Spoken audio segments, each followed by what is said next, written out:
Hi, welcome to the final in our series of short videos talking you through the guidance in the Mental Health Media Charter. Thank you so much to everybody who's watched these videos. Thank you for talking about them, for getting in touch, for sharing them on Twitter and Facebook and Instagram.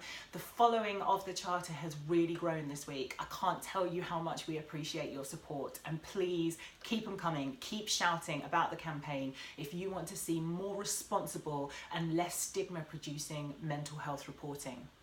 So to our final piece of guidance, and this involves acknowledging that if you write about mental illness, it may bring up something in your viewership or listenership or readership, that they might realize that they require some support, and to provide links to resources which will give good quality support.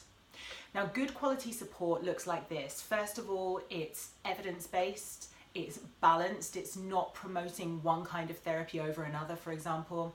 And if it is a support forum, it's monitored. This is super important.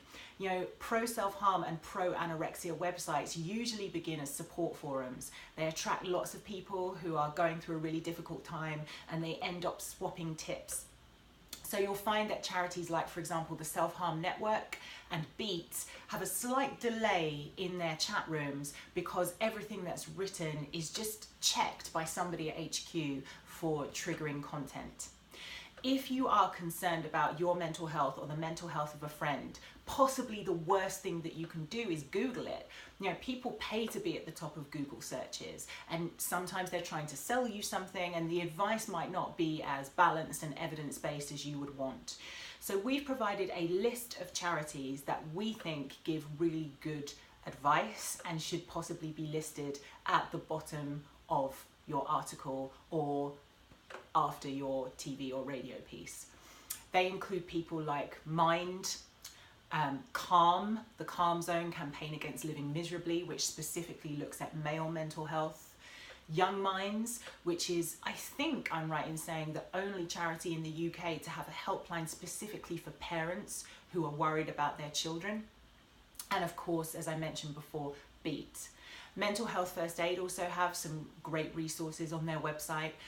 We've listed them all on the Charter. So that's it. That's the 7th piece of guidance. Now, just to make you aware, our work is definitely not done. These are the 7 things that arose most strongly out of the research that we did with charities and with people with lived experience of mental illness and their families. But of course, it doesn't encompass everything. You know, we wanted to make the Charter really simple to follow. It's designed essentially for a journalist on a deadline who maybe doesn't have time to research properly absolutely everything that they're writing, but still wants to make sure that they're doing a responsible job. That's the idea behind it. We launched it for World Mental Health Day 2017, but we are going to continue with adding addendums, which all of the 50 or so organisations and individuals that have signed up to the original Charter can opt either in or out of. There's no obligation. But we'll be discussing not only optional things that they can do when discussing mental health based on the research that we've got, but also on issues that are related to mental health, like, for example, race and sexuality and gender. So please do keep following the campaign and keep sending us your suggestions. We're here, we're listening. And here's to a more positive and more responsible media future. Thank you so much. Enjoy your Sunday. Take care.